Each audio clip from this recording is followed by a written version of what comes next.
liters ya maziwa kila siku, ndio namba moja katika Kenya. Sasa ukisikia kiongozi amechaguliwa na watu akisema ati Mount Kenya East hakuna kahawa, hakuna majani chai, hakuna maziwa, na sasa huyu ndio kiongozi anataka kuambia watu ati kuna pahali anaweza waelekeza, na mwenyewe hata haelewi Mount Kenya East economy yake inakaa namna gani, because the economy ya Mount Kenya East is coffee, tea and milk, ikifuatiwa na miraa na muguka. Kutoka hapo tunaingia korosho na hizo vitu zingine, lakini the main cash crops ni hizo, na hiyo ndio ukweli ya uchumi ya Mount Kenya East. Asante sana. Okay. Deputy President, mambo makoretwo makigwetwa ni vamwe na gukorwo ati ofisi yaku andu amwe makoretwo makigwetwa na thiini wa ofisi yaku, na nituonete nginyagia andu mai vakuvi nawe muno makithitangwa ukirikana ni magwatire kana ni mwagwatire mbaru mirurungano ino ya Gen Z. Mimbi no awire andu kabindari gaka ni mwagwatire mbaru mirurungano ino ya Gen Z ofisi yaku ya Deputy President. Mimi ningetaka kuuliza watu waheshimu wa Kenya, mambo ya Gen Z hakuna mtu ajui pahali ilitoka. Ilitoka kwa sababu ya finance bill.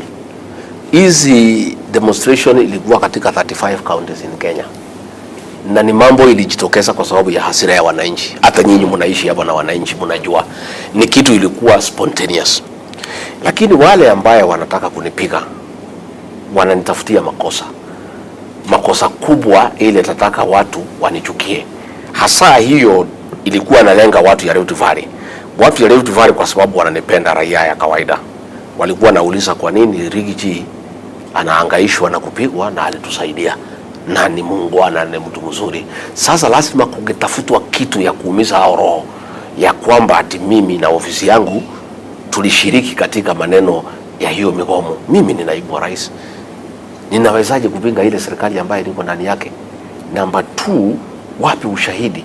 Sasa tulikuwa kabla hatujachaguliwa tulikuwa na hiyo tabia. Na hiyo ndio shida ilikuwa na akina Bwana Kinoti. Mambo ya kuwekelea watu makesi ya uongo kwa sababu ya siasa. Mimi na rais tukaahidi wa Kenya ya kwamba tukichaguliwa hatutarudia tena kutumia vitengo vya upelelezi kueneza siasa. Mimi mwenyewe nilifunguliwa mashtaka ya uongo nikiwa mbunge wa Madera, na ilikuja kuondolewa saa ile tumeingia, wakaenda kotini wenyewe wakaswea affidavit kusema hakukuwa na ushahidi, ilikuwa ni mambo ya kusindikishwa, wanifungulia mashtaka ya uongo. Kuna watu wamekuwa wakijaribu kuhujumu maofisa karibu na mimi ndio wanipake mimi matope. Kama watu ya Gen Z ni Rigathi Gachagua, mimi ni mwanasiasa ako na umaarufu sana.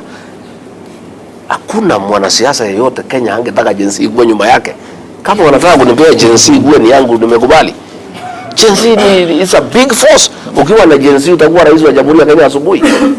Lakini ukweli ni kwamba na kila mtu anajua, hata ukiuliza wananchi, ile hasira ilikuwa na Wakenya ya finance bill. Na nilisema nikiwa Mombasa, nilitoa taarifa nikasema bona hatukusikiza Wakenya vile wanasema. Lakini mimi nimefurahi sana kwa sababu mahakama yetu ya Kenya ni huru. Hao watu yangu walikuwa wanataka kushikwa Friday, waangaishwe, wateswe bila makosa yoyote ndio wapake mimi matope. Mahakama kuu ilisema hapana. Leteni kwanza hapa ushahidi kabla hamjashika hii watu, kabla hamndashitaki hawa. Kwa sababu rais wa Kenya alisema wenye kupanga hii maneno ni watu ya Ford Foundation. Ford Foundation inakuwaga Amerika. Ofisi ya Rigathi Gachagua iko pale Karen. Sasa mimi nauliza, watu yangu wanafanya kwa Ford Foundation. Rais ndio mwenye kusema, ndio wako na ushawishi mkubwa katika Jamhuri ya Kenya, na kile ametamka kila mtu anaamini iko namna hiyo. Rais mwenyewe alisema, si mko na hiyo habari ya kwamba wenye kupanga hii maneno ni watu ya Ford Foundation. Sasa wafanyikazi wa ofisi yangu wanafanya Ford Foundation, na ndio mahakama kuu ikasema hapana, hapa iko dosari. Kabla hujashitaki kabla hujashika hii watu usiwashike, washtaki, leta ushahidi hapa, mahakama kuu iangalie kama iko ushahidi ya kutosha, wapeleke kotini. Na mimi nakwambia hakuna ushahidi iko. Hao ni watu wa ofisi yangu wananisaidia. Watahusikaje kwa mambo ya maandamano? Tena maandamano katika county 35